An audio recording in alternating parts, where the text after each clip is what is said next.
ஃபோனை சார்ஜ் பண்ணும்போது ஹீட் ஆகுது. இது டேஞ்சரா இல்லைன்னா சயின்ஸா அப்படின்னு சொல்லி பார்க்கலாம். அதுக்கு முன்னாடி welcome to my cup of tea series episode 4.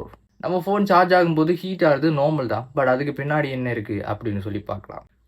பேட்டரின்றது சாதாரண ஒரு பாக்ஸ் இல்லை, it's a chemical factory. Phone battery ஒரு லித்தியம் அயன் பேட்டரி.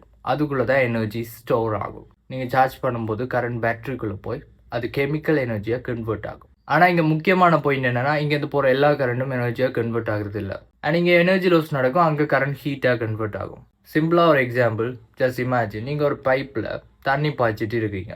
பைப் ஸ்மூத்தாக இருந்துச்சுன்னு சொன்னால் பிரச்சனை இல்லை, பட் நேரோவாக இருந்துச்சு சொன்னால் ஃப்ரிக்ஷன் உருவாகும். அதே மாதிரி தான் கரண்ட்டும் ஃப்ளோ ஆகும்போது குட்டி குட்டி ரெசிஸ்டன்ஸ் இருக்கும், அதனால தான் ஹீட் உருவாகும். அண்ட் இதை தாண்டி இன்னும் சில ரீசன்ஸ் இருக்கும் உங்கள் ஃபோன் சார்ஜ் பண்ணும்போது ஹீட் ஆகிறதுக்கு.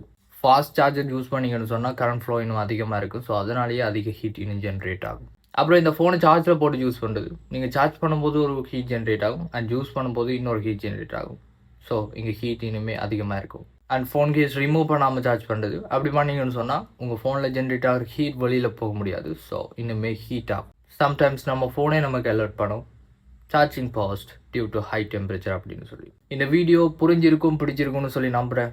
இந்த வீடியோ யூஸ்ஃபுல்லாகவும் இன்ஃபர்மேட்டிவாகவும் இருந்துச்சுன்னு சொன்னால் லைக் பண்ணுங்கள், ஃப்ரெண்ட்ஸுக்கெல்லாம் ஷேர் பண்ணுங்கள். அண்ட் இது மாதிரி நிறைய வீடியோஸ் பார்க்கணும்னு வச்சிங்கன்னு சொன்னால் ஃபாலோ பண்ணுங்கள். அப்புறம் see you.